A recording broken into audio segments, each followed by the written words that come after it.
kelemahan buku karangan Stephen Hawking ialah satu. Kelemahan buku Stephen Hawking ialah satu,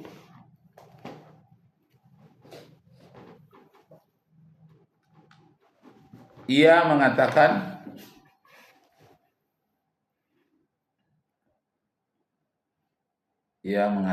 alam ini tercipta secara tiba-tiba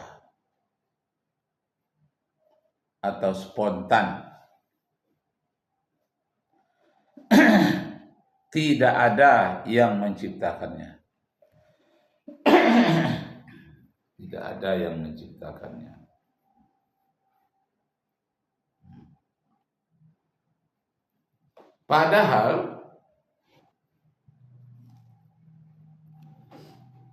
Padahal seluruh kejadian di alam ini pasti mempunyai penyebab pertama. Pasti mempunyai penyebab pertama. Mustahil alam ini muncul dengan tiba-tiba tanpa ada penyebabnya. Nah, jadi itu kelemahan Stephen Hawking tuh. Katanya nggak ada sebab, penyebab apa-apa nggak ada. Langsung saja alam ini muncul. Begitu juga katanya kehidupan manusia di dunia ini. Bukan diciptakan oleh Allah. Lalu manusia dari mana? Tiba-tiba saja muncul. Hewan, tumbuh-tumbuhan, tiba-tiba saja muncul. Nggak ada sebab akibat. Nah, inilah kelemahan pendapat Stephen Hawking. Katanya tidak ada hukum sebab akibat. Padahal tidak ada satupun di alam ini tanpa ada sebab. Segala sesuatu pasti ada sebabnya. Itulah yang kita pelajari kemarin. Segala sesuatu itu ada penyebabnya, walaupun penyebabnya tidak bisa dilihat. Segala sesuatu ada penyebab, yang disebut dengan prima causa. Prima causa. Nah, ini dia. Jadi kelemahan Stephen Hawking itu dia tak percaya dan dia tidak tahu tentang prima causa. Pasti ada penyebab pertama. Tak mungkin bisa muncul dengan tiba-tiba. Makhluk hidup di dunia ini, kalau di dalam buku biologi namanya generatio spontanea. Benar kan? Generatio spontanea. Makhluk hidup lahirnya secara spontan, secara tiba-tiba. Tapi itu dibantah oleh orang. Tak mungkin segala sesuatu itu terjadi tiba-tiba. Umpamanya matahari muncul saja dengan tiba-tiba, nggak ada sebab akibat. Siang muncul saja dengan tiba-tiba, bisa. Siang muncul dengan tiba-tiba, malam muncul dengan tiba-tiba, bisa? Nggak bisa. Jadi kalau siang itu munculnya karena bahagian dari bumi menghadap ke matahari, maka timbullah siang. Malam itu terjadi ada penyebabnya, disebabkan bahagian bumi yang malam itu membelakang terhadap matahari, terjadilah malam. Jadi ada sebab akibat semuanya. Mustahil di dunia ini terjadi tanpa sebab. Ada di situ tulis teori black hole, ketemu? Enggak. Stephen Hawking enggak. Nah, biasanya dibahas di dalam buku Ahmed Deedat, ya, bahwa tidak ada yang muncul dengan tiba-tiba. Nah, itu kelemahannya. Tapi kalau ditanyakan kepada siapa ini, kepada Stephen Hawking, tidak bisa muncul dengan tiba-tiba. Lalu disebutkan itu asalnya dari mana? Asal dari mana? Angka 1 asalnya dari mana? Itu munculnya dengan tiba-tiba katanya. Jadi kalau angka 1 dia percaya muncul dengan tiba-tiba. Alam ini muncul tiba-tiba, tapi dia tidak tahu apa penyebab dia muncul dengan tiba-tiba. Penyebabnya apa? Adalah sesuatu yang di luar alam yang disebut dengan Mr. X. X ini ada tapi tidak kelihatan. Itulah dia. Jadi ini pola pikirnya si black hole ini itu namanya pola pikir idealisme. Serba ide, serba cita-cita, serba tiba-tiba. Apa nama pola pikirnya? Catat itu. Pola pikir Stephen Hawking adalah pola pikir idealisme. Jadi ajaran idealisme itu mengatakan segala sesuatu itu dalam cita-cita, dalam ide. Kapan munculnya? Tiba-tiba saja. Ini tidak logis. Karena seorang ilmuwan harus mempelajari hukum sebab akibat. Tidak bisa secara tiba-tiba. Secara tiba-tiba itu ilmu dukun itu simsalabim, ada berakadabra, muncul secara tiba-tiba. Itu tidak logis. Jadi ajaran ilmiah itu logis sekali. Jadi Stephen Hawking ini dikatakannya tidak ada ikut campur tangan manusia. Dari mana? Dari atom-atom ini jumlahnya semakin banyak. Jadi banyak atom, banyak nih atom, banyak.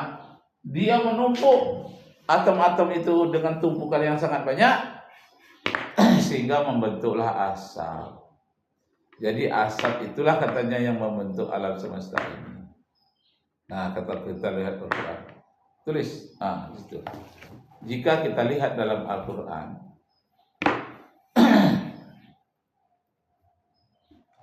memang ada menyebutkan alam semesta yang berasal dari asap. Alam semesta yang berasal dari asap. Misalnya surat 41 ayat 11. Summastawa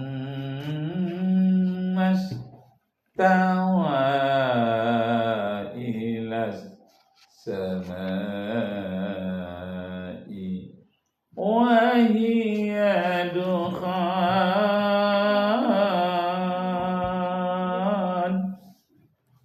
Kemudian Allah menuju kepada penciptaan langit yang waktu itu awalnya merupakan asap. Ketemu Siti? Belum lagi. Surat Fussilat atau surat Hamim Sajadah. Surat Fussilat itu mempunyai 2 nama. Hamim Sajadah dan Fussilat. Ayat yang ke-11. Bahwa dahulu langit dan bumi merupakan asap semata-mata ketika 16 miliar tahun yang lalu. Baca artinya sedikit. Artinya artinya saja. Kemudian Betul. Kemudian dia menuju ke langit dan langit itu masih berupa asap.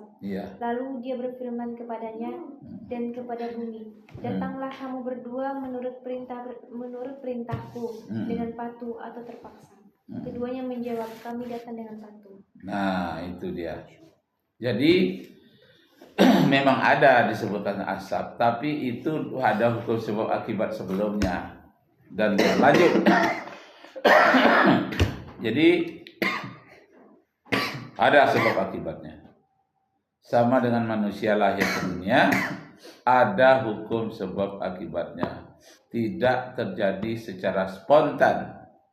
Generatio spontania. Makhluk hidup lahir secara spontan.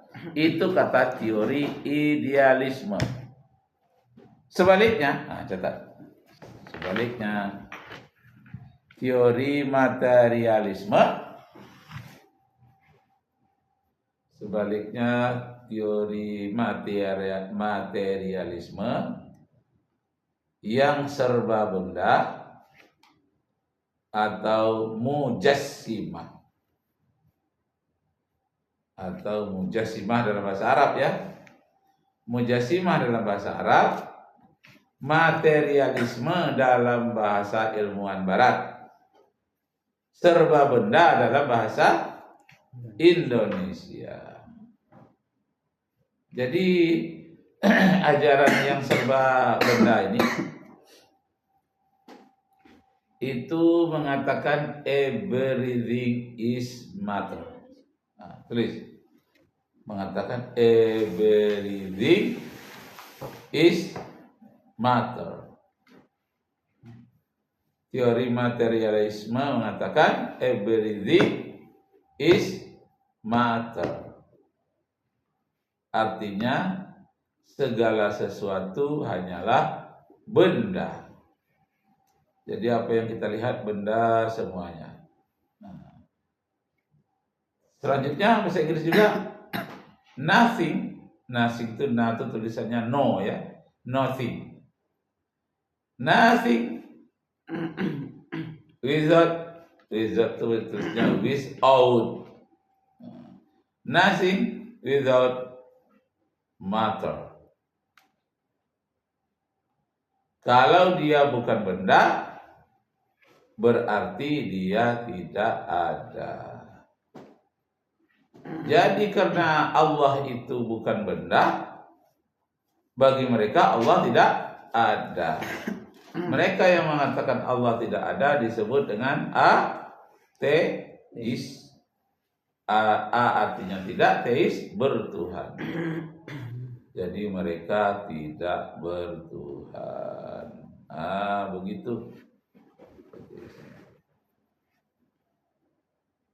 Akan tetapi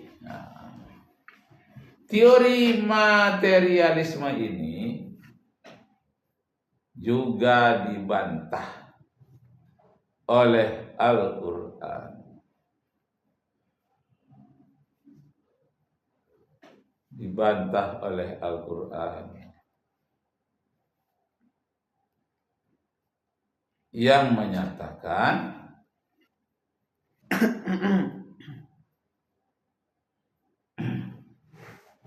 Tuhanlah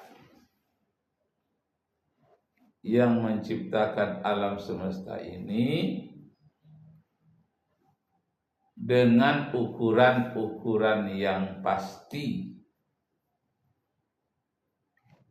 Dengan ukuran-ukuran yang pasti.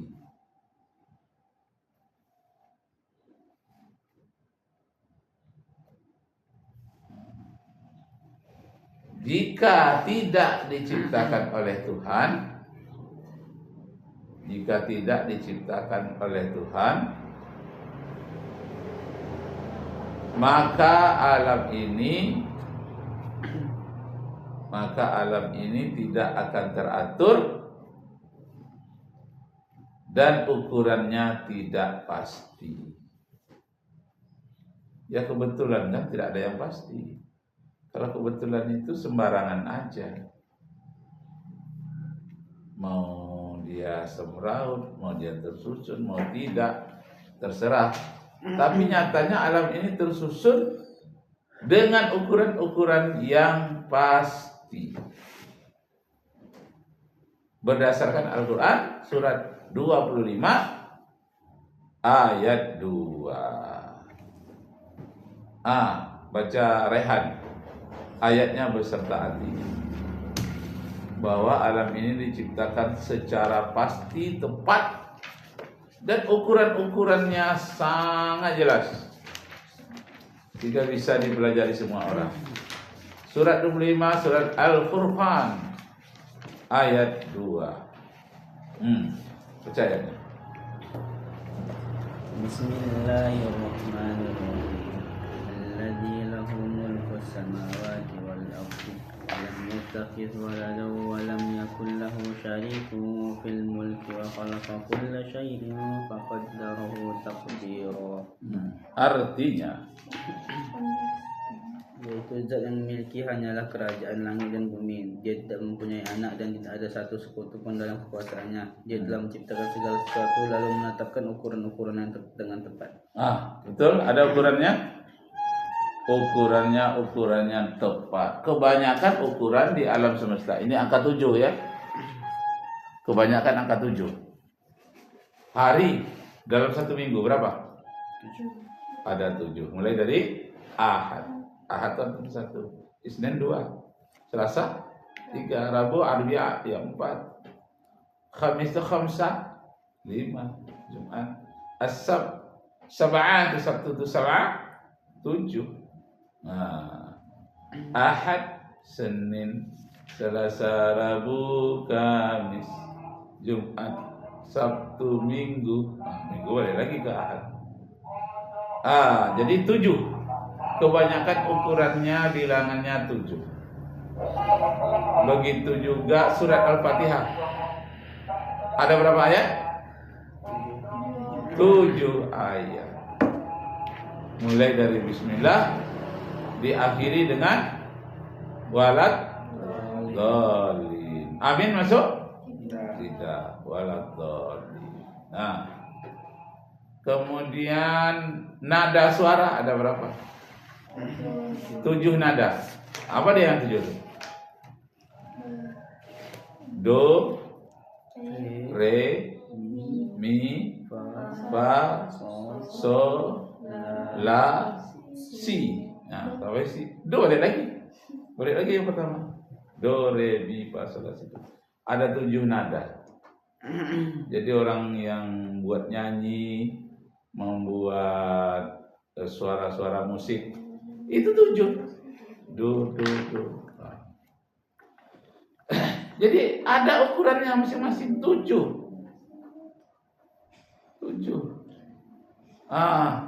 Begitu juga lintasan atom tadi. Mulai dari lintasan K sampai lintasan Q. Mulai K, L, M, N, O, P, Q. Berapa? 7. Ada 7 juga. Warna. Kebanyakan warna nih. Sebetulnya warna itu hanya ada 7. Apa deh? Merah, hijau, biru, mejinku, merah, jingga, hijau, biru, nila, ungu. Ada kurang? Jin, ku, hi, bi, ni, nila, ungu. 7. Nila, ungu. Jin, ku, hi, bi, ni, nila, ungu. 7. Jadi banyak kata-kata, banyak nada, dan banyak rahasia itu pada angka 7. Lapisan bumi ada berapa? 7 lapisan bumi. Lapisan langit? 7. Juga 7. Di antara 7 itu ada lapisan 7 lagi. Di antara 7 itu ada 7 lagi. Jadi berlapis-lapis. 7 yang berlapis-lapis. Jadi dirancang oleh Allah, dirancang. Kenapa dia rapi? 7 itu dirancang, tidak bisa kebetulan. Jadi yang kebetulan itu hanya bisa 2 kali. Kalau banyak di angka 7 itu lebih dari berkali-kali, itu bukan lagi kebetulan, tapi sudah dirancang. Jadi ibarat duit, orang melemparkan duit koin itu 50-50 kemungkinannya, lihat gambar sebelah dengan sebelahnya. hanya 2 kemungkinan. Tapi kalau sudah banyak kemungkinannya teratur, itu sengaja diatur, bukan lagi kebetulan. Itu namanya dalam matematik teori probabilitas. Benar kan? Nah, teori probabilitas macam orang berjudi. Untung-untungan kebetulan menang, kebetulan kalah. Itu namanya probabilitas. Kemungkinan-kemungkinan. Kebetulan-kebetulan. Nah, di dalam ajaran Islam tidak ada yang kebetulan. Semuanya dirancang oleh Allah Subhanahu wa ta'ala, dirancang.